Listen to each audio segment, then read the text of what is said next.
மோசே மிகச்சிறந்த இறைவாக்குனர், ஆண்டவரால் தேர்ந்து கொள்ளப்பட்டவர்.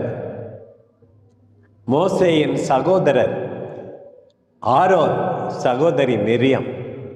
12ஆம் அதிகாரத்தில் 2வது வசனத்தில் சொல்லப்பட்டிருக்கிறது, கடவுள் மோசேயிடம் மட்டுமா பேசினார், மோசேயை பார்த்து பொறாம எங்களோடு தான் பேசினார். பாருங்க, நீ தான் பெரிய தலைவனா, பங்குல கூட சில சமயத்தில் சண்டை வரும். சில பேர் நீ தான் பெரிய தலைவனா, நான் தான் இந்த பங்குக்கு சொந்தம் அப்படிலாம்.